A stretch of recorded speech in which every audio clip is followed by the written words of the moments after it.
Hello friends and welcome to our YouTube channel. I am Pulkit Tiwari और आज मैं आप लोगों के लिए एक नया टॉपिक लेके आया हूं that is government budget of class 12th NCERT macro economics.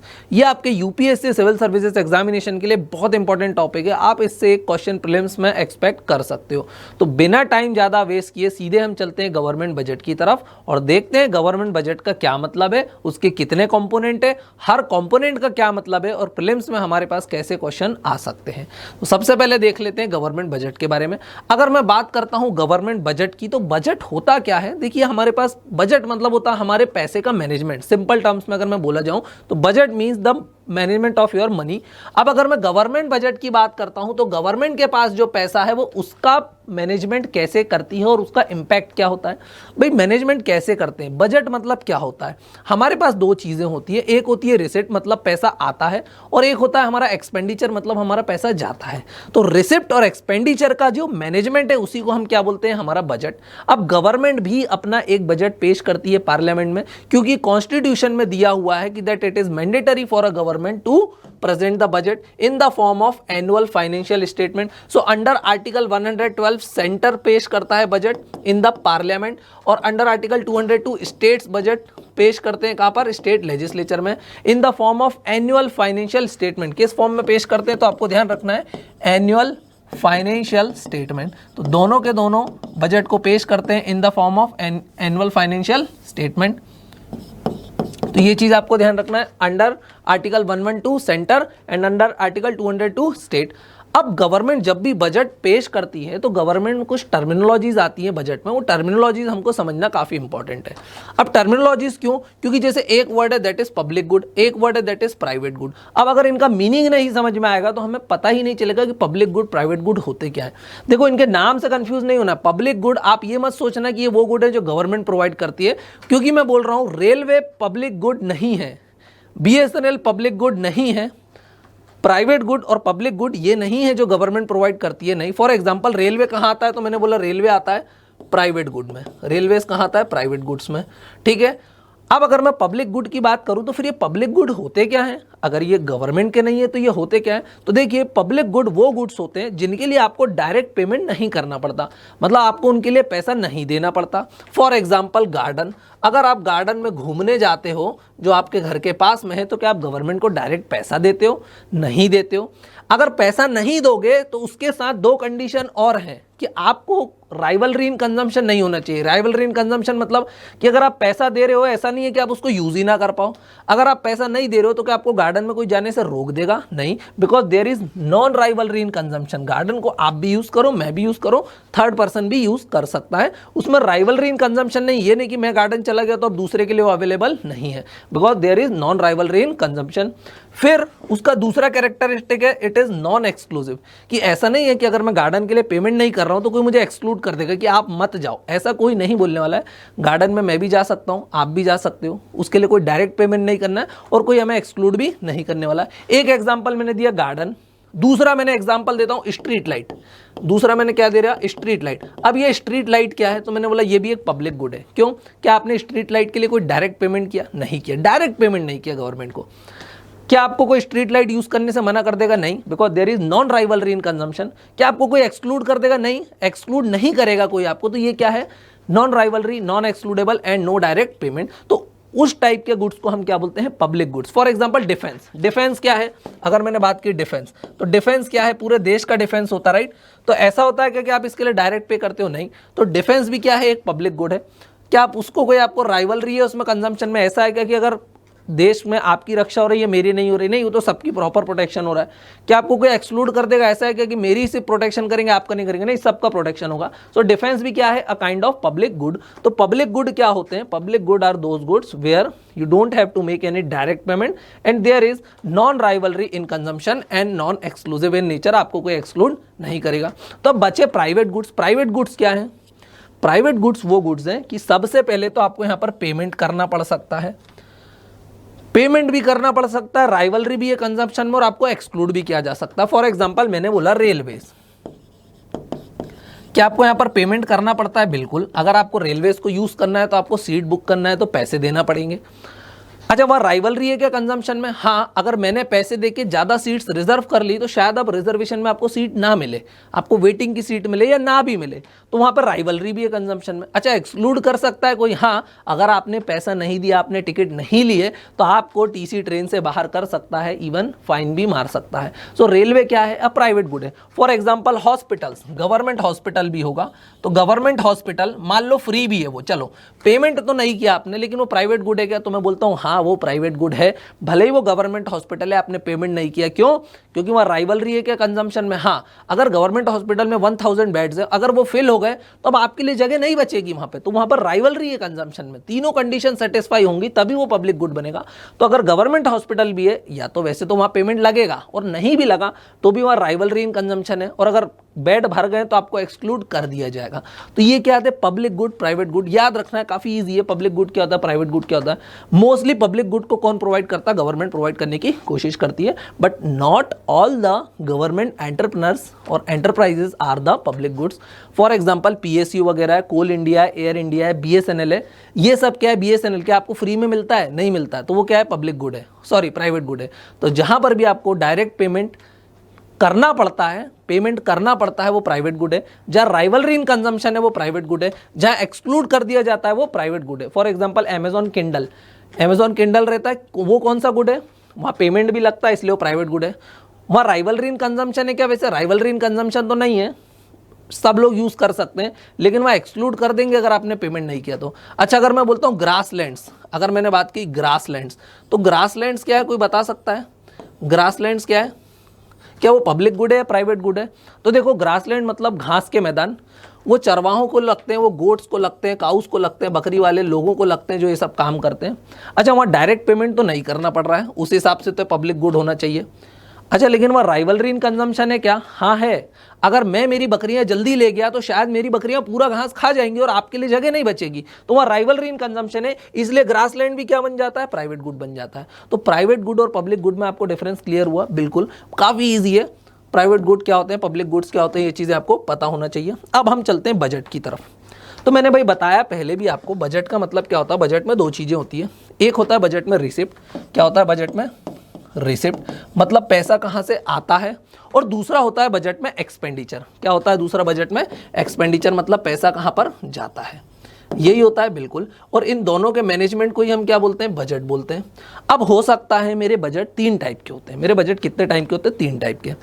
या तो हो सकता है मेरी रिसिप्ट मेरे एक्सपेंडिचर के बराबर हो, मेरी जितनी इनकम हो मैं उतना ही खर्चा करता हूं, that is a balance budget. मेरा मैनेजमेंट एकदम प्रॉपर है, जितना पैसा आ रहा है उतना ही पैसा मैं खर्च कर रहा हूं, that is a type of balance budget.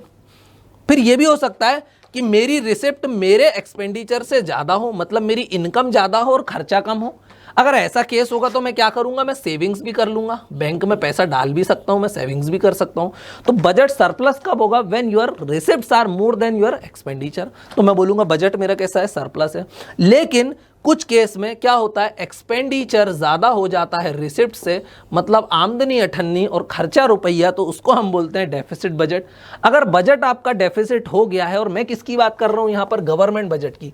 मैं किसकी बात कर रहा हूं यहां पर? गवर्नमेंट बजट की। और अगर गवर्नमेंट के खर्चे उसकी रिसिप्ट से ज्यादा हो गए, सो देन गवर्नमेंट को क्या करना पड़ेगा? तो आप बोलोगे बोरोइंग्स, उसको उधार पैसा लाना पड़ेगा, क्योंकि उसके खर्चे ज्यादा हैं और इनकम कम है। सो डेफिसिट के केस में गवर्नमेंट को क्या करना पड़ेगी? बोरोइंग्स वगैरह करना पड़ेगी। तो ये समझ में आया? तीन टाइप के बजट मैंने आपको समझाया। कितने टाइप के बजट थे? तीन टाइप के, बैलेंस, सरप्लस एंड डेफिसिट। यहां पर आपको दिखाई दे रहा होगा। अब आगे चलते हैं।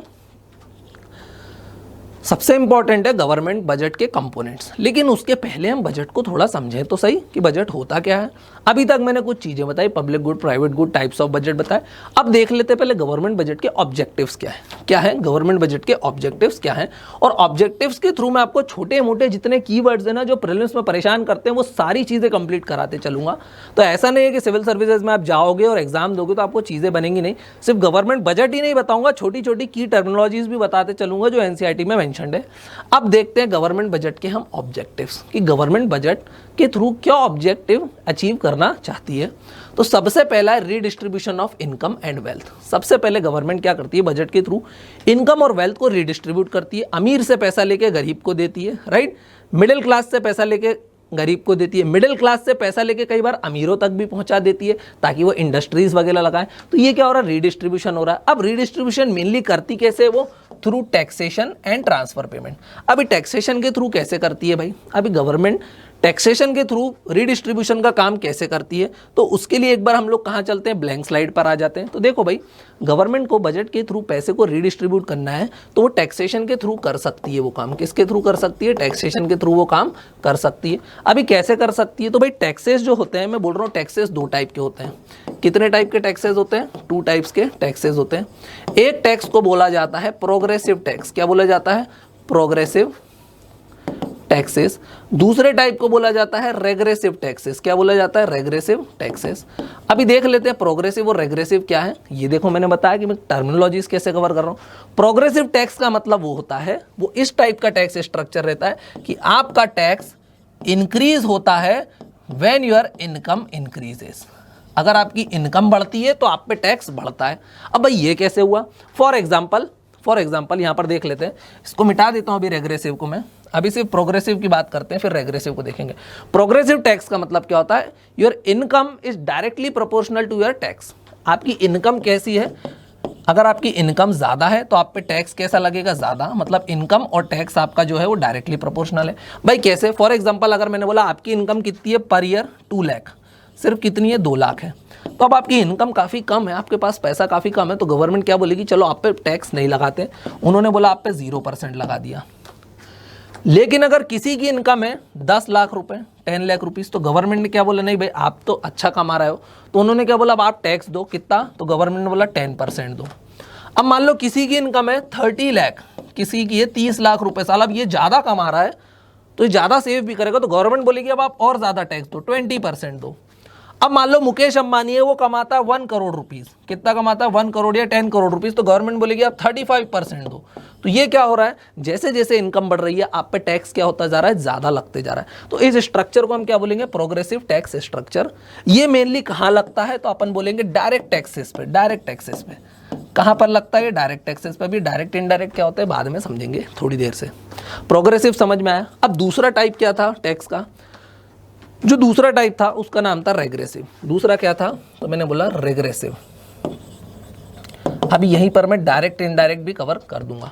तो दूसरा था रेग्रेसिव टैक्स स्ट्रक्चर। रेग्रेसिव का मतलब क्या होता है, आपकी इनकम बढ़े या आपकी इनकम घटे, टैक्स पे कोई फर्क नहीं आएगा। ना तो टैक्स डायरेक्टली प्रोपोर्शनल है ना इनवर्सली प्रोपोर्शनल है। मतलब मैंने क्या बोला, आपकी इनकम चाहे 10,000 हो, 10 लाख हो या 10 करोड़ हो, टैक्स पे कोई फर्क नहीं पड़ेगा। फॉर एग्जाम्पल यहाँ पर मान लो 3 लोग हैं, एक आप हो, एक मैं हूँ और एक हमारे साथ है मुकेश अंबानी। ठीक है, हम 3 लोग हैं, आप हो, मैं हूँ और मुकेश अंबानी है। मान लो आपकी इनकम, मैंने बोला आपकी इनकम पर ईयरली कितनी थी, 10 लाख रुपए। कितनी इनकम थी आपकी, 10 लाख रुपए। मेरी इनकम थी फॉर एग्जाम्पल मैंने बोला 20 लाख रुपए। ठीक है, और मुकेश अंबानी की इनकम थी मान लो 20 करोड़ रुपए। ये तीनों की अलग अलग इनकम है। अब हम तीनों मार्केट में गए कार खरीदने, हम तीनों गए मार्केट में कार खरीदने, तो क्या ऐसा होगा कि मुझे ज़्यादा टैक्स देना पड़ेगा कार पे या आपको कम टैक्स देना पड़ेगा? नहीं, सबके लिए टैक्स बराबर है। भाई मान लो कार थी, एक कार थी, कार की कीमत थी फॉर एग्जांपल 5 लाख रुपीस और उस पर मान लो 1 लाख रुपए का गवर्नमेंट ने टैक्स लगा रखा है। तो अब ये जो 1 लाख का टैक्स है ना, सबको बराबरी से देना पड़ेगा, चाहे वो आप हो, चाहे वो मैं हूं, चाहे मुकेश अंबानी हो। फॉर एग्जांपल आप बिस्किट खरीदने गए, तो क्या बिस्किट पे जो टैक्स लगा है वो आपकी इनकम पे डिपेंड करता है? नहीं। फॉर एग्जाम्पल पेट्रोल है, अभी जो पेट्रोल है वो 120 रुपये लीटर है, वो आपके लिए भी 120 है, मेरे लिए भी 120 है, मुकेश अंबानी के लिए भी 120 है। मतलब यहां पर आपकी इनकम से टैक्स पे कोई फर्क नहीं आ रहा है। तो ये इस टाइप के टैक्स को हम क्या बोलते हैं, regressive tax. Regressive tax mostly कौन से होते हैं, इनडायरेक्ट टैक्सेस होते हैं। वो कौन से होते हैं, मोस्टली इनडायरेक्ट टैक्सेस होते हैं। ये हार्मफुल होते हैं गरीब लोगों के लिए, ये थोड़ा हार्मफुल टैक्स स्ट्रक्चर रहता है। क्यों? क्योंकि आप इनकम पे बेसिस पे किसी के भी साथ भेदभाव, डिफरेंशिएशन नहीं कर सकते। इसको हम बोलते हैं रेग्रेसिव टैक्स स्ट्रक्चर। समझ में आया? Mostly indirect taxes are regressive in nature, क्योंकि वो इनकम से वेरी नहीं करते। बिस्किट का पैकेट सबके लिए बराबर, एसी पे जो टैक्स है सबके लिए बराबर। हाँ, मुकेश अंबानी के लिए तो शायद उसकी इनकम का कितना परसेंट है, 1 लाख, नेग्लिजिबल। मेरे लिए 1 लाख मायने रखेगा, आपके लिए तो बहुत ज़्यादा मायने रखेगा क्योंकि आपकी इनकम का 10% है 1 लाख रुपए। तो ये चीज़ समझ में आ गई। मैंने टैक्स बताया 2 टाइप के, प्रोग्रेसिव और रेग्रेसिव। तो गवर्नमेंट रीडिस्ट्रीब्यूशन का काम करती है किसके थ्रू टैक्सेशन। और मैंने टैक्सेशन में बता दिया progressive and regressive tax structure मैंने आपको दोनों बता दिए। मैंने क्या बताया, थ्रू टैक्सेशन। टैक्सेशन में मैंने आपको progressive as well as regressive tax structure बता दिया है। अब दूसरा काम आता है गवर्नमेंट रीडिस्ट्रीब्यूशन एक और चीज के थ्रू करती है जिसको हम बोलते हैं ट्रांसफर पेमेंट। जिसको हम क्या बोलते हैं, ट्रांसफर पेमेंट। देखो भाई, ट्रांसफर पेमेंट का मतलब क्या होता है, कभी भी मैं किसी को कोई भी चीज़ के लिए पे करता हूँ, कब करता हूँ, जब बदले में वो मेरे लिए कोई काम करता है, मुझे कोई सर्विस प्रोवाइड करता है, मुझे कोई गुड्स देता है, राइट। जब तक गुड्स एंड सर्विसेज का एक्सचेंज नहीं होगा मैं किसी को कोई पेमेंट नहीं करूँगा, यही इकोनॉमी चलती है। लेकिन गवर्नमेंट करती है, लोगों को अनएम्प्लॉयमेंट अलाउंस देती है, बेरोजगारी भत्ता। तो क्या लोगों से कोई सेवा लेती है, कोई काम लेती है, कोई गुड्स लेती है बदले में? नहीं लेती है। Free of cost one way transfer कर दिया, that is transfer payment. Pensions, pension क्या है, क्या बदले में उनसे काम कराती है लोगों से? नहीं। ओल्ड एज पेंशन दे दी, बूढ़े लोगों को, जो बुजुर्ग लोग हैं हमारे, ओल्ड एज लोग हैं, उनको अगर पेंशन दे दी तो क्या उनसे बदले में कोई रिटर्न में कोई सामान लिया वापसी में? नहीं, उसको बोला ट्रांसफर पेमेंट। सीधे ट्रांसफर कर दिया, भूल गए। तो इसमें क्या है, गवर्नमेंट ने क्या किया, पैसा टैक्स के थ्रू लिया था और लोगों में क्या कर दिया, डिस्ट्रीब्यूट कर दिया। तो ये गवर्नमेंट ने क्या किया, redistribution of income and wealth. तो ये आपको समझ में आया पहला पॉइंट। अब दूसरा पॉइंट समझे, रीएलोकेशन ऑफ रिसोर्सेज। अब ये क्या है रीएलोकेशन ऑफ रिसोर्सेज? तो यहां पर मैंने दिया through budgetary policy public goods are provided by the government. Resources जो है वो गवर्नमेंट प्रोवाइड करती है सभी लोगों के लिए। For example street lighting, right, street light है, रोड्स हैं, पानी की व्यवस्था है। तो ये क्या कर रही है गवर्नमेंट, रीएलोकेट कर रही है रिसोर्सेज को। सबको पानी देना, हर घर नल वगैरह लगाना, तो ये क्या है, reallocation of resources. Third function है बजट का, दैट इज इकोनॉमिक ग्रोथ। या थर्ड ऑब्जेक्टिव क्या है, इकोनॉमिक ग्रोथ। इकोनॉमिक ग्रोथ कैसी भाई, कई बार गवर्नमेंट ऐसी स्कीम्स चलाती है जिसके थ्रू वो क्या प्रमोट करती है, सेविंग्स एंड इन्वेस्टमेंट। भाई कैसे, भाई गवर्नमेंट पोस्ट ऑफिस में स्मॉल सेविंग सर्टिफिकेट के थ्रू, स्मॉल सेविंग सर्टिफिकेट के थ्रू क्या करती है, पैसा इकट्ठा करती है। ठीक है, आप गवर्नमेंट बोलती है आप पोस्ट ऑफिस में पैसा डालो, हम आपको इतना ब्याज देंगे, और उस पैसे को गवर्नमेंट यूज करती है। तो पैसे से कई बार इंटरेस्ट अगर बढ़ा देगी तो आप ज्यादा पैसा डालोगे तो आप सेविंग ज्यादा करने लग जाओगे, और उस पैसे को वो इन्वेस्टमेंट के तौर पे कहीं यूज कर सकती है। तो ये क्या किया गवर्नमेंट ने, इकोनॉमिक ग्रोथ बढ़ाने के लिए लोगों से सेविंग करवाई और उस पैसे को बैंक वगैरह को दे दिया, आरबीआई को दे दिया, किसी और मीडियम से मार्केट में डाल दिया थ्रू इन्वेस्टमेंट। तो यहां पर क्या कर सकती है गवर्नमेंट, बजट के थ्रू इकोनॉमिक ग्रोथ कर सकती है, ये ऑब्जेक्टिव को अचीव कर सकती है। फिर जनरेशन ऑफ एम्प्लॉयमेंट। अब ये जनरेशन ऑफ एम्प्लॉयमेंट क्या है भाई, बजट के थ्रू गवर्नमेंट के पास क्या आता है, पैसा आता भी है, पैसा जाता भी है। अब जो गवर्नमेंट के पास पैसा आया उससे वो क्या कर रही है, जनरेशन ऑफ एम्प्लॉयमेंट। अब भाई जनरेशन ऑफ एम्प्लॉयमेंट कैसे, गवर्नमेंट फॉर एग्जांपल स्कीम चलाती है मनरेगा, एमजी नरेगा, यही बोलते हैं Mahatma Gandhi national rural employment guarantee act 2005। MNREGA है, मनरेगा में गवर्नमेंट क्या करती है, गरीब लोगों को बेरोजगारी से बाहर निकालने के लिए मनरेगा नाम की स्कीम चलाती है। और इसमें गवर्नमेंट क्या बोलती है कि लेबर इंटेंसिव वर्क को प्रमोट करती है। भाई जो भी पैसा जाता है वो 60-40 जाता है। 60 मतलब 60% लेबर को जाएगा और 40% सामान खरीदने के लिए। तो जो सड़कें बनाती है उसमें कम से कम 60% पैसा किसको जाना चाहिए, लेबर्स को जाना चाहिए, और 40% पैसा कहाँ जाना चाहिए, सामान वगैरह खरीदने में। तो जनरेशन ऑफ एम्प्लॉयमेंट कैसे करती है, प्रमोट लेबर इंटेंसिव टेक्नोलॉजी वगैरह को प्रमोट करती है। फिर गवर्नमेंट और भी काम करती है, रोड बनवाती है, डैम बनाती है, कैनाल ब्रिज बनाती है। फॉर एग्जांपल यूएसए में जब एक समय आया था जब अनएम्प्लॉयमेंट बढ़ गया था तो वहां की गवर्नमेंट ने डैम बनाना स्टार्ट करी थे। डैम क्यों बना रहे थे, अगर डैम बनाएंगे तो मुझे लेबर की जरूरत पड़ेगी, और लेबर को मैं कहाँ एंगेज कर दूंगा, काम में, और अगर लेबर काम करेंगे तो मैं उनको पेमेंट करूंगा, तो अनएम्प्लॉयमेंट क्या हो जाएगा, कम हो जाएगा। तो जब बेरोजगारी बढ़ती है, अनएम्प्लॉयमेंट बढ़ता है, तो government road, dam, canal, bridges वगैरह बनाने की एक्टिविटी स्टार्ट कर देती है। और हमारे इंडिया में ऐसा हुआ था, सबसे बेहतरीन एग्जांपल है जोधपुर का जो पैलेस है, उम्मैद भवन पैलेस, उसको कब बनाया गया था, जब वहाँ के लोग बहुत ज़्यादा बेरोजगार हो गए थे। तो वहाँ के राजा ने क्या बोला था, चलो काम छोड़ो, तुम लोग पैलेस बनाओ, पैलेस बनाओगे तो मैं तुमको इनकम दूंगा, और पैलेस बनता है तो एक एसेट भी क्रिएट हो जाता है, राइट। तो ये क्या हुआ, जनरेशन ऑफ एम्प्लॉयमेंट। फिर नेक्स्ट ऑब्जेक्टिव क्या है, इकोनॉमिक स्टेबिलिटी।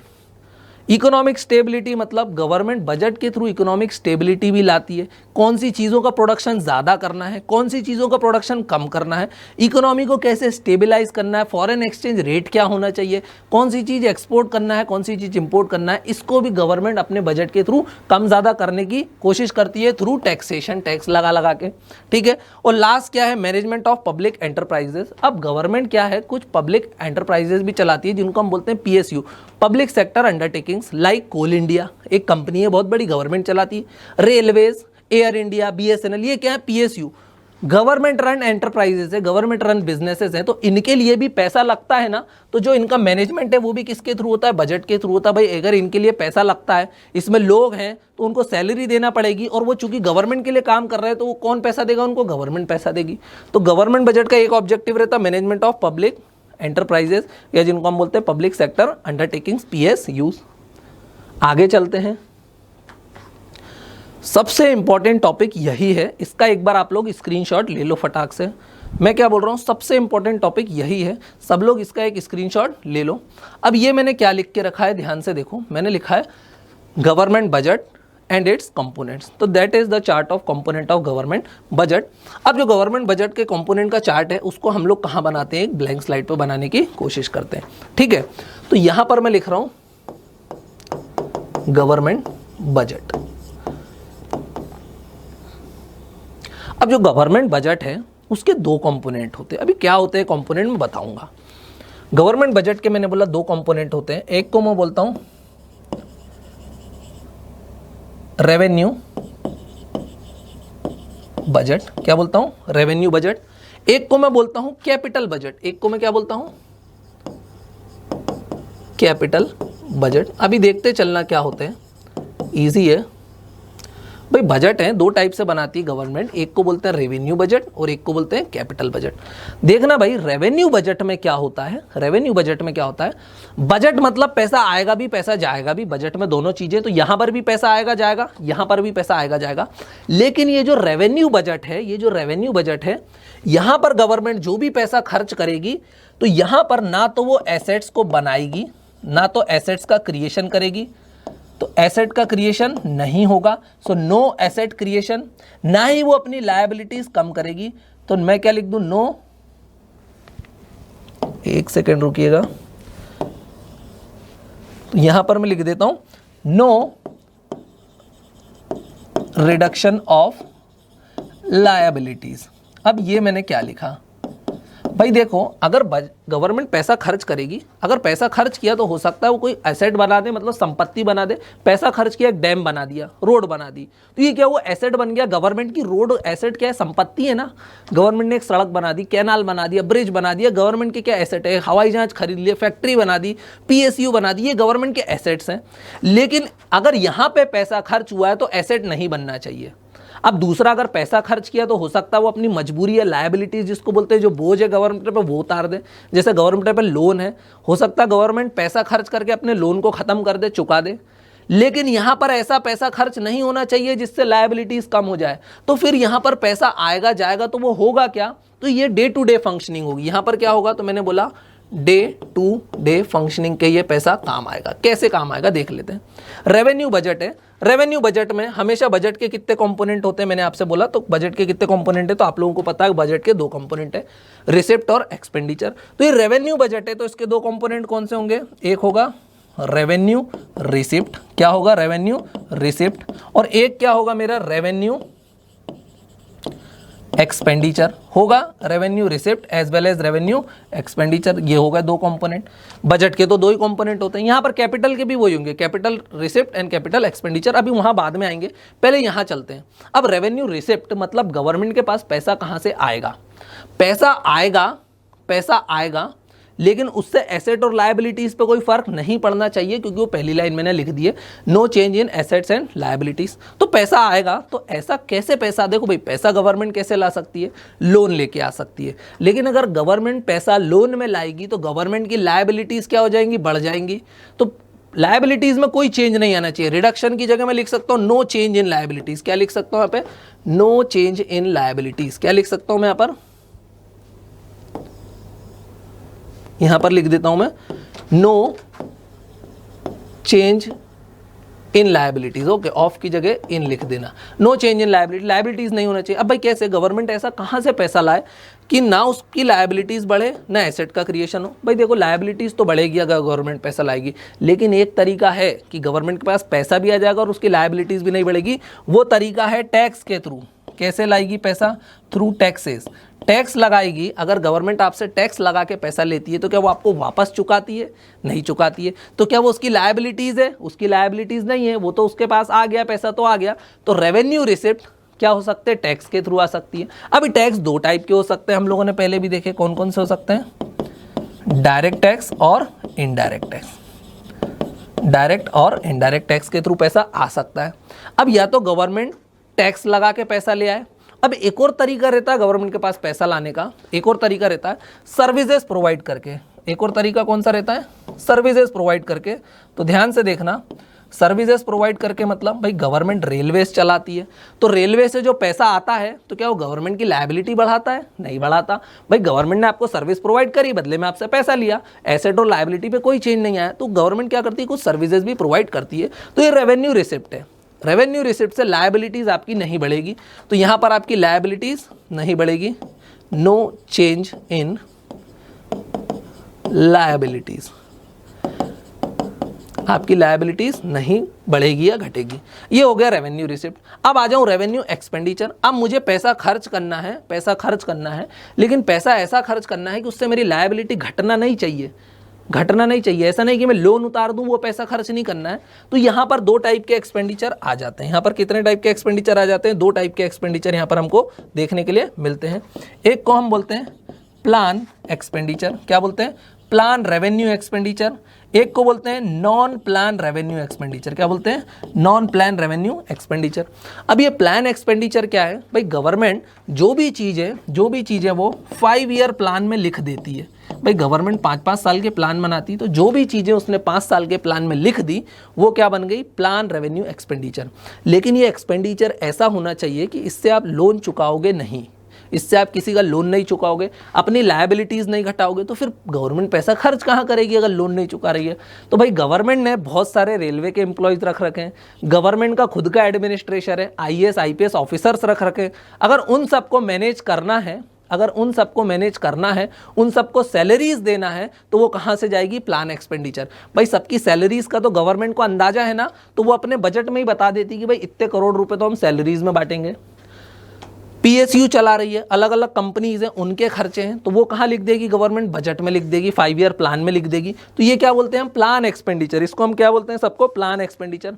और जो चीज़ें नहीं प्लान्ड है, जो चीज़ें अनप्लान्ड है, जो 5 ईयर प्लान में नहीं लिखी हैं, वो सारे खर्चों को हम कहाँ डाल देते हैं? नॉन प्लान एक्सपेंडिचर में। तो ये चीज़ समझ में आई। तो रेवेन्यू बजट आपको समझ में आया। डे टू डे जो डेली बेसिस पर होता है उसको हम क्या बोलते हैं? Revenue budget. अब दूसरा चले हम कैपिटल की तरफ। तो देखो यहाँ पर रेवेन्यू बजट में तो ये चार्ट भर गया। अब मैं नेक्स्ट पेज पे बनाता हूँ केवल कैपिटल बजट को। बजट के दो पार्ट थे,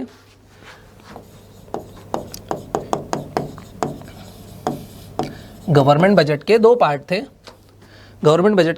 थे।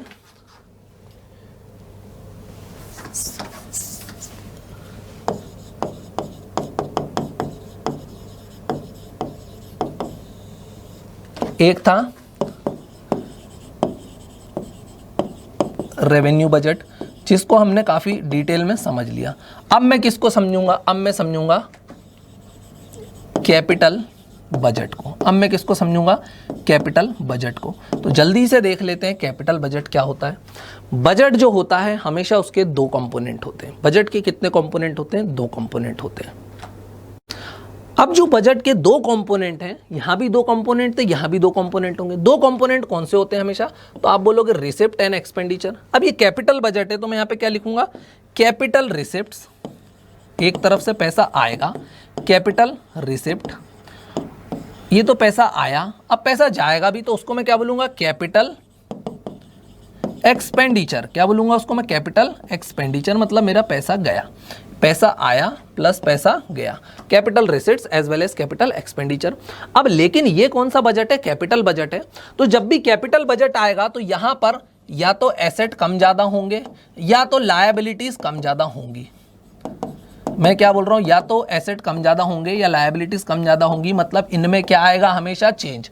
तो कैपिटल बजट कब बोलेंगे, जब या तो एसेट में चेंज आए या लायबिलिटी में चेंज आए। अब देखें, रिसिप्ट मतलब पैसा आ रहा है। अगर पैसा आ रहा है तो पैसा कहाँ से आ सकता है, पैसा कहाँ से आ सकता है भाई, टैक्स लगा नहीं सकते, टैक्स तो हमने रेवेन्यू में देख लिया, वहाँ पे तो लायबिलिटीज़ पे कोई फ़र्क नहीं आ रहा था। अब आप टैक्स पैसा दो तरीके से ला सकते हो, या तो आप कर लो बोरोइंग्स, क्या लो, आप पैसा उधार में ले आओ। अगर आप बोरोइंग्स करोगे, पैसा उधार में लाओगे, मतलब लोन लेके आओगे, तो आपकी लायबिलिटीज़ क्या हैं, बढ़ जाएंगी। तो इस केस में कैपिटल रिसिप्ट में या तो आपकी लायबिलिटीज पे क्या हो रहा है, लायबिलिटीज आपकी इंक्रीज कर रही हैं, ठीक है। एक और केस भी बनेगा यहाँ पे। तो अगर आपने बोरोइंग्स करी तो आपकी लायबिलिटीज क्या हो गई, बढ़ गई, क्योंकि आप पैसा लेकर आए हो, रिसिप्ट है आपके पास, पैसा आ रहा है, लायबिलिटीज बढ़ गई। या तो आप अपने एसेट्स को बेच दो, फॉर एग्जाम्पल गवर्नमेंट के पास एयर इंडिया है, उन्होंने बोला हम इतने % इसके शेयर्स बेच रहे हैं, तो क्या करा, अपने एसेट्स को बेच दिया। बोला रेलवे को प्राइवेटाइज कर रहे हैं, बोला कोल इंडिया के 10% शेयर बेच दिए, तो पैसा तो आएगा ना। तो यहां पर हमने क्या करा, तो उसको बोला जाता है डिस इन्वेस्टमेंट। क्या बोला मैंने उसको, डिस इन्वेस्टमेंट, मतलब मैंने मेरे शेयर्स को क्या करा, बेच दिया, शेयर्स को कम करा, मेरे एसेट्स को बेच दिया। तो या तो लायबिलिटीज बढ़ेंगी या तो एसेट कम होंगे।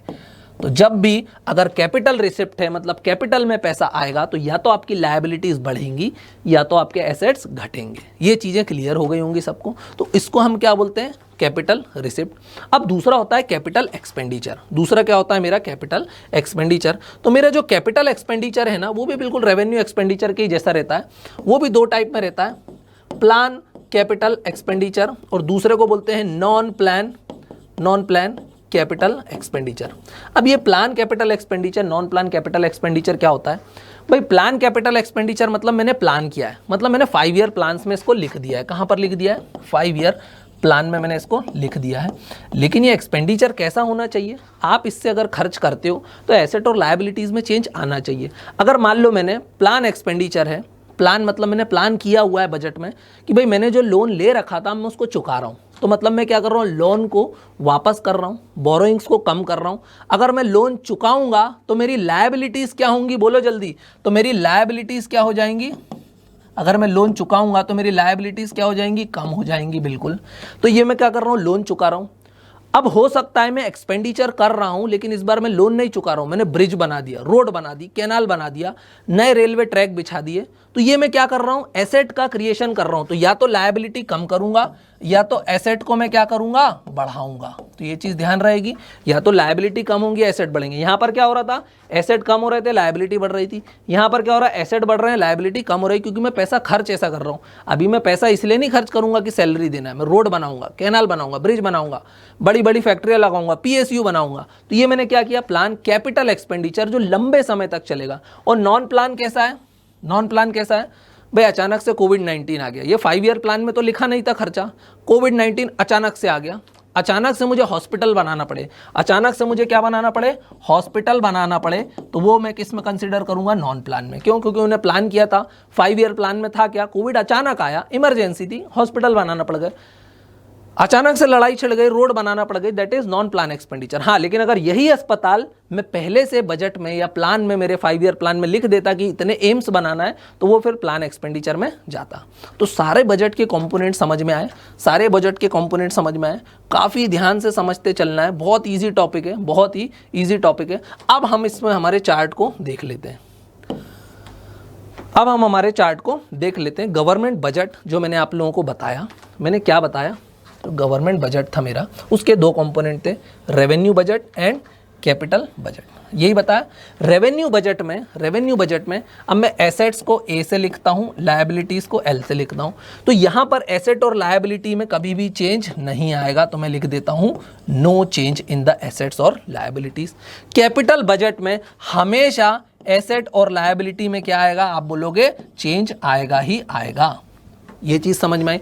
अब रेवेन्यू बजट क्या था कि ना तो एसेट बढ़ेंगे ना घटेंगे, ना लायबिलिटी बढ़ेंगी ना घटेंगी। तो यहाँ पर तो कंपोनेंट थे बजट के, revenue receipt and revenue expenditure. क्या थे, रेवेन्यू रिसिप्ट और रेवेन्यू एक्सपेंडिचर। यहाँ पर पैसा आएगा तो वो आप डे टू डे लाइफ में खर्च करोगे, लोगों की सैलरीज देने के लिए खर्च करोगे, जो पीएसयू उनको रन करने के लिए खर्च करोगे, सर्विसेज के लिए खर्च करोगे, तो यहां पर आप दो टाइप से पैसा ला सकते हो। इसमें आपकी लायबिलिटीज बढ़ना नहीं चाहिए, इसमें आपकी लायबिलिटीज बढ़ना नहीं चाहिए, तो लायबिलिटीज पे नो चेंज।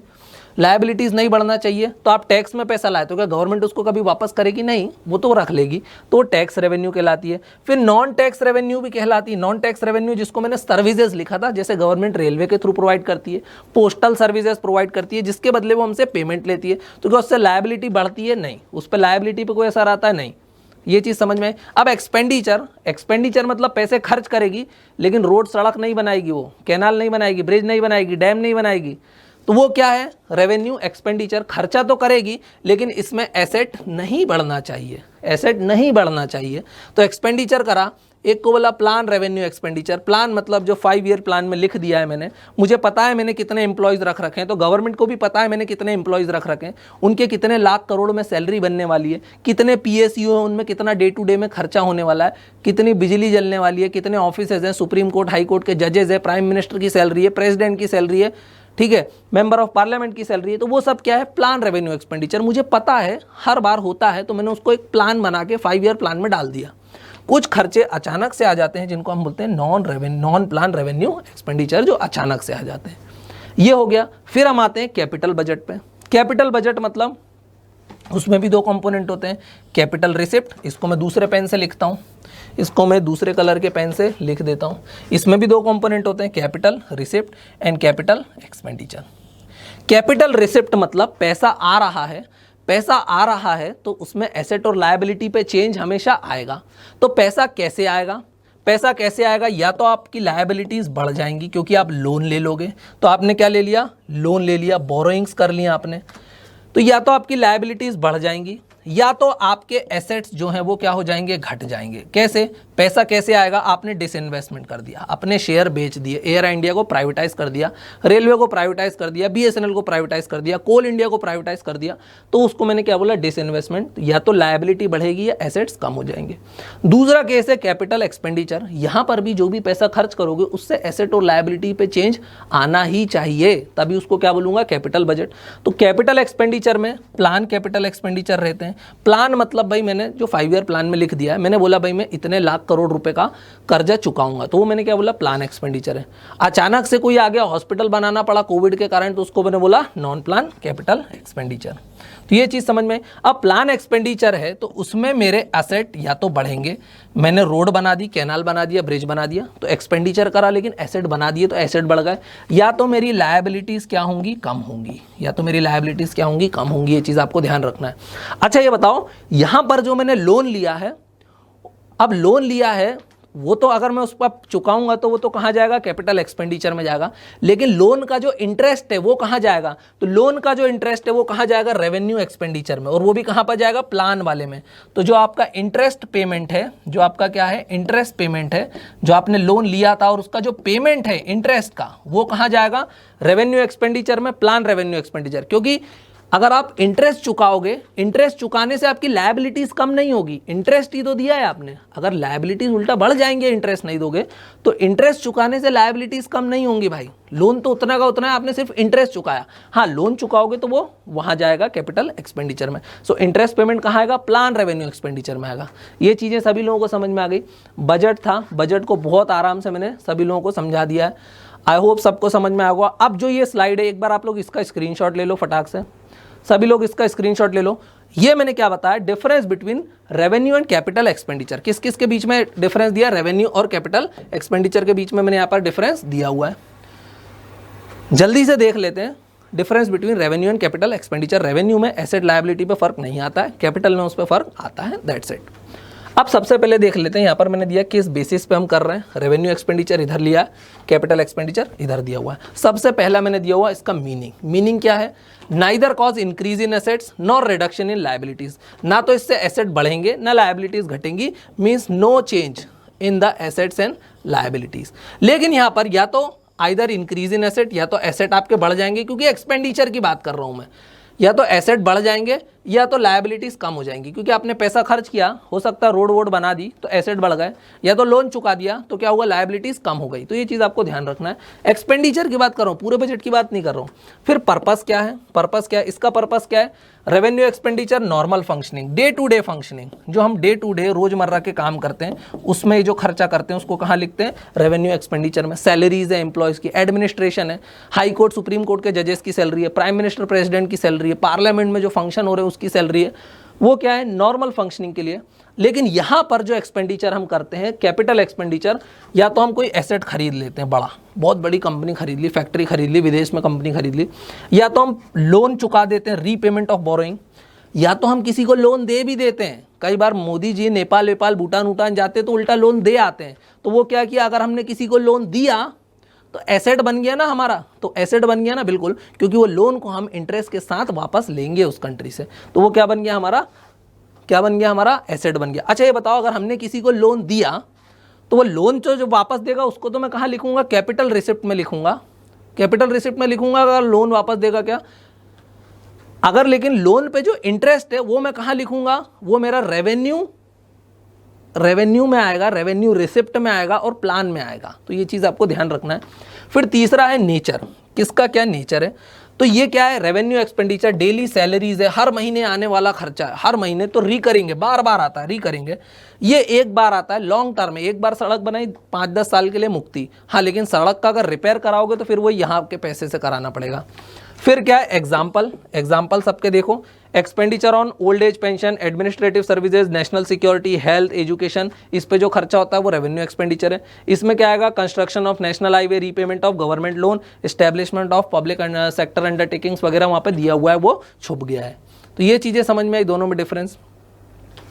अब ये वर्ड है बजट डेफिसिट, इसका मतलब होता क्या है, बजट डेफिसिट मतलब कि भाई गवर्नमेंट की आमदनी कम है, इनकम कम है, रिसिप्ट कम है और एक्सपेंडिचर ज़्यादा है, मतलब आमदनी अठन्नी, खर्चा रुपया, उस केस में क्या हो जाता है, बजट डेफिसिट, मतलब घाटे का बजट चला गया। कैसे, when government spend more what it collects, जब गवर्नमेंट ज़्यादा खर्चा करती है, expenditure is more than receipts, तो हम क्या बोल देते हैं, तो क्या हो गया है, तो हमने बोल दिया बजट डेफिसिट। अगर बजट डेफिसिट हो गया, आपने ज़्यादा खर्चा कर दिया, जितना आपके पास आया उससे भी ज़्यादा खर्चा कर दिया, अब आपको क्या करना पड़ेगा, उधार करना पड़ेगा। So to meet the deficit government rely on the borrowings और we call them as loans, foreign loans. अगर हमने ज़्यादा खर्च कर दिया, हमारे पास 100 रुपये फॉर एग्जाम्पल हमारा खर्चा था 200 रुपये और हमारे पास आए 150 रुपीज़, तो इनके बीच में कितना डिफरेंस है, 50 रुपीज़। अब ये 50 कहाँ से लाओगे आप, so you will get this money from loan. तो आप किसके थ्रू इसको पूरा करोगे, लोन के through. How can deficit be finance, अब ये जो डेफिसिट हो गया इसको आप फाइनेंस कैसे करोगे, या तो आप टैक्सेशन बढ़ा दो, लोगों पे ज़्यादा टैक्स लगा दो, अगर आपके पास ज़्यादा बजट डेफिसिट है, या तो लोन ले आओ या तो आप टैक्सेस बढ़ा दो। लेकिन टैक्सेस आप एक लिमिट से ज़्यादा नहीं बढ़ा सकते, वरना लोग रिवोल्ट कर देंगे, ठीक है, देना बंद कर देंगे।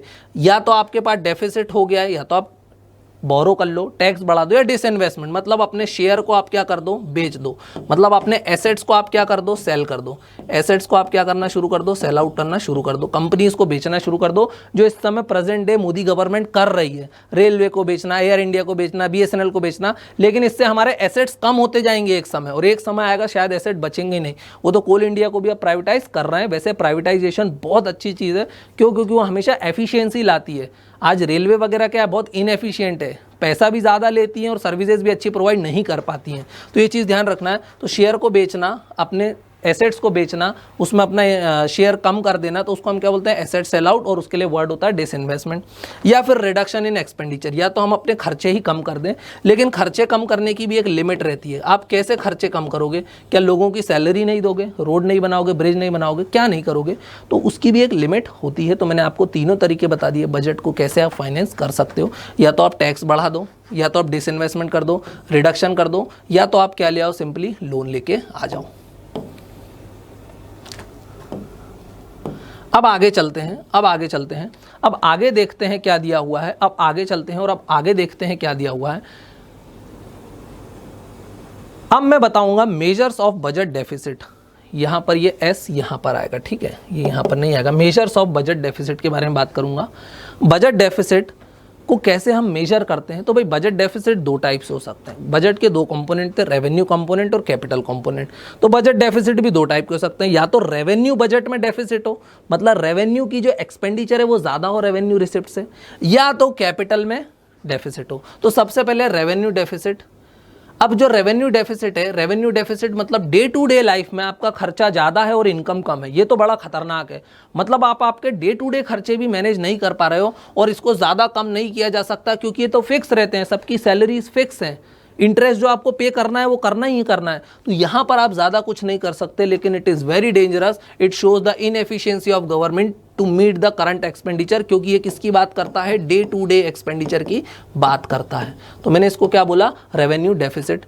Difficult to force people to pay high taxes, इसको आप बचाने के लिए या तो लोगों से ज़्यादा टैक्स लो, लेकिन लोग ज़्यादा टैक्स देंगे नहीं, डिफिकल्ट होता है। Lead to more debt and interest liabilities, और अगर आपको इसको पूरा करना है तो आपको और उधार लाना पड़ेगा, और अगर आप और उधार लाओगे तो आपको और इंटरेस्ट पे करना पड़ेगा, और आपको एक कंडीशन में आप फंस जाओगे जिसको बोलते हैं डेट ट्रैप। जिसको क्या बोलते हैं, डेट ट्रैप, कि आप अपने खर्चे ज़्यादा थे, उससे बचने के लिए आपने लोन लिया तो लोन के साथ अब इंटरेस्ट भी देना पड़ेगा, अब वो भी नहीं चुका पा रहे तो कौन सी कंडीशन आ जाएगी, जिसको बोला डेट ट्रैप।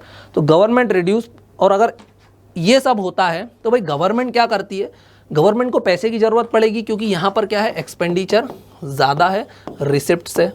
अब ऐसे केस में गवर्नमेंट को पैसे की ज़रूरत है, अगर वो लोन भी नहीं लेगी तो गवर्नमेंट क्या करेगी, कैपिटल एक्सपेंडिचर कम कर देगी, सड़कें कम बनाएगी, ब्रिज कम बनाएगी, डैम कम बनाएगी, ठीक है, रेलवे ट्रैक नहीं डालेगी। क्यों? क्योंकि वो डे टू डे काम करने में ही पैसा लगा देगी। तो उसके कारण प्रोडक्टिव एसेट्स जो है या प्रोडक्टिव कैपिटल एक्सपेंडिचर है वो क्या हो जाएगा, कम हो जाएगा, जिसके कारण ग्रोथ हमारी कम हो जाएगी और वेलफेयर मेजर्स भी रिड्यूस हो जाएंगे। ये चीज़ें समझ में आई, बिल्कुल समझ में आई होंगी। अब चलते हैं फिस्कल डेफिसिट के बारे में। फिस्कल डेफिसिट क्या होता है? फिस्कल डेफिसिट का सिंपल मतलब होता है, फिस्कल डेफिसिट का मतलब, डेफिसिट मतलब भाई खर्चा ज़्यादा आमदनी कम। फिस्कल डेफिसिट का मतलब होता है expenditure minus receipt, expenditure minus receipt. अब आप बोलोगे सर एक्सपेंडिचर माइनस रिसिप्ट तो जीरो आ जाएगा, बिल्कुल आ जाएगा, क्योंकि बजट तो बैलेंस रहता है हमेशा। रिसिप्ट में तो भाई आप लोन भी काउंट कर लेते हो, जो पैसा विदेश से लेकर आते हो वो भी आपकी कैपिटल रिसिप्ट रहती है। तो फिस्कल डेफिसिट का मतलब होता है एक्सपेंडिचर माइनस रिसिप्ट एक्सक्लूडिंग, इसमें क्या एक्सक्लूड करना है आपको, एक्सक्लूडिंग बोरोइंग्स। इसमें क्या इंक्लूड नहीं करना है आपको, बोरोइंग्स। तो जो बोरोइंग्स हैं वो इंक्लूड नहीं करना है, तो आपको पता चलेगा आपका फिस्कल डेफिसिट कितना है, क्योंकि बजट हमेशा बैलेंस होता है, जितने की भी कमी पड़ती है उतना हम बाहर से उधार ले आते हैं। तो लेकिन फिस्कल डेफिसिट का मतलब होता है expenditure minus receipt excluding borrowings. So fiscal deficit is equal to हो जाता है बोरोइंग्स। तो ये आपको ध्यान रखना है। तो गवर्नमेंट को कितना बोरो करना है तो कैसे पता चलता है, through fiscal deficit. Fiscal deficit मतलब क्या होता है, expenditure minus receipt excluding borrowings, क्योंकि बोरोइंग्स किसका पार्ट होती है, रिसिप्ट का, लेकिन बोरोइंग्स को कंसिडर नहीं करना है। तो fiscal deficit is equal to आ जाता है हमारे पास बोरोइंग्स। तो गवर्नमेंट को कितना बोरो करना है ये कौन बताता है, fiscal deficit. Determines the total borrowing requirement of the government, बिल्कुल। It is always injurious to economy, बिल्कुल ये हमेशा खतरनाक होता है। Create debt trap, create debt trap, क्योंकि फिस्कल डेफिसिट मतलब क्या है, आप कितनी बोरोइंग्स करोगे। अब बोरोइंग्स तो हमेशा क्या रहती हैं, खतरनाक ही रहती है इकोनॉमी के लिए, ध्यान रखना है। इंक्रीज लायबिलिटीज़, अगर आप ज़्यादा बोरोइंग करोगे तो आपकी लायबिलिटीज़ बढ़ जाएगी, क्योंकि वापस करना पड़ेगा, और इससे फॉरेन डिपेंडेंस भी बढ़ती है। फॉरेन डिपेंडेंस मतलब क्या होता है, आप अमेरिका के पास लोन लेने गए तो वो अब आप उस पर डिपेंड हो रहे हो, क्योंकि आप उससे लोन लेने जा रहे हो, वो कुछ टर्म्स एंड कंडीशन साथ में लाद देगा। आप IMF के पास जा रहे हो, वर्ल्ड बैंक के पास जा रहे हो, तो वो इंस्टीट्यूशंस आप पे नई टर्म्स एंड कंडीशन को जो है लाद देने वाले हैं। ये तो हुआ। फिर एक कंसेप्ट आता है भाई, बजट डेफिसिट के कुछ मेजर्स थे। हमने एक देखा जिसको बोला रेवेन्यू डेफिसिट, एक देखा फिस्कल डेफिसिट, अब एक होता है प्राइमरी डेफिसिट। एक क्या होता है हमारा प्राइमरी डेफिसिट। अब ये प्राइमरी डेफिसिट का मतलब क्या है, ये बताता है कि गवर्नमेंट की कितनी बोरोइंग रिक्वायरमेंट है। अब देखना इसका मतलब क्या होता है, इसको अपन समझते हैं वापस। भाई प्राइमरी डेफिसिट का मतलब क्या होता है, भाई मान लो गवर्नमेंट है, फिस्कल डेफिसिट मतलब क्या होता है, expenditure minus receipt. Fiscal deficit मतलब मैंने क्या बताया था, एक्सपेंडिचर माइनस रिसिप्ट। अब एक्सपेंडिचर में तो वो भी इंक्लूड रहता है जो मैं इंटरेस्ट पे करता हूँ, राइट। इंटरेस्ट पेमेंट भी इंक्लूड रहता है एक्सपेंडिचर में। भाई मैंने जो लोन लिए थे उसका जो इंटरेस्ट है वो तो मैं एक्सपेंडिचर में काउंट करता हूँ। हो सकता है प्रीवियस गवर्नमेंट ने बहुत ज़्यादा लोन लिया हो, भाई मान लो हो सकता है कांग्रेस ने कांग्रेस ने जब उसका टर्म हो उसमें बहुत ज़्यादा उसने लोन लिया हो और लोन पे आपको क्या देना पड़ेगा, तो आप बोलोगे इंटरेस्ट देना पड़ता रहेगा, ठीक है। अब मान लो बीजेपी आ गई, अब बीजेपी आ गई, कांग्रेस हट गई, लेकिन ये जो इंटरेस्ट की लायबिलिटी थी जो कांग्रेस ने ली थी, अब वो तो बीजेपी पे भी है, तो क्या वो भी इंटरेस्ट भरेगी? हाँ, तो हो सकता है बीजेपी का एक बड़ा खर्चा कहाँ चला जाता हो, इंटरेस्ट चुकाने में चला जाता हो। तो इंटरेस्ट किस में आएगा? आपके खर्चे में आएगा, एक्सपेंडिचर में आएगा। तो हो सकता है आपका ज्यादातर खर्चा तो इंटरेस्ट में ही जा रहा हो। तो इससे पता कैसे चलेगा गवर्नमेंट अच्छी है या बुरी है? तो एक हम और निकालते हैं मेजर, उसको बोलते हैं प्राइमरी डेफिसिट। क्या बोलते हैं? Primary deficit. इसका मतलब होता है फिस्कल डेफिसिट में से, मतलब बोरोइंग्स में से जितनी आप बोरोइंग्स कर रहे हो वो ठीक है आप कर रहे हो, दैट इज फिस्कल डेफिसिट, उसमें से आप इंटरेस्ट पेमेंट को माइनस कर दो, उसमें से आप इंटरेस्ट पेमेंट माइनस कर दो, तो पता चल जाएगा कि एक्चुअली आपकी गवर्नमेंट ने कितना लोन लिया है, क्योंकि आप इंटरेस्ट पेमेंट को हटा दे रहे हो। So it indicates the borrowing requirement of government. ये बताती गवर्नमेंट को कितनी बोरोइंग रिक्वायरमेंट है एफिशिएंसी के साथ। Enable us to see how government is conducting its financial affairs. तो प्राइमरी डेफिसिट मतलब होता है fiscal deficit minus interest payment. ये आपको ध्यान रखना है, काफी इंपॉर्टेंट है, प्रीलिम्स में आ जाता है। आगे चलते हैं। ये चैप्टर तो हम यहीं ख़त्म कर देते हैं। मैंने सारी चीज़ें आप लोगों को बता दी, आगे चलने वाला कोई काम बचा नहीं है। आई होप आपको ये लेक्चर बहुत पसंद आया होगा। अगर चैप्टर अच्छा लगा है, चैप्टर नंबर 5 है, एनसीईआरटी का है। एनसीईआरटी की सीरीज़ को मैंने ईजी करने के लिए चैप्टर यहाँ पर लेकर आया हूँ। इकोनॉमिक्स में अगर आप एनसीईआरटी को भी करते हो तो मेरी गारंटी है कि जो 80% क्वेश्चन है वो आपसे बनेंगे, जो करंट से रिलेटेड नहीं है। करंट अफेयर्स की ज़्यादा लोड आप लोगों को नहीं लेना है, कहीं ना कहीं से वो कवर हो ही जाते हैं। देखिए आप इतनी सारी चीज़ें देखते हैं, इतने सारे रिसोर्सेज देखते हैं। अब प्रीलिम्स काफ़ी पास है तो ज़्यादा करंट अफेयर्स के पीछे नहीं भागना है, ठीक है। मॉक टेस्ट जो आपने कर रखे हैं, जिसके सिनॉप्सिस बना रखे हैं, सिर्फ उनको रिवाइज करिए और इस टाइप के वीडियोस देखते रहिए जो एकदम शॉर्ट एंड क्रिस्प है, जो आपको सीधे जिस्ट प्रोवाइड कर देते हैं किसी भी टॉपिक का।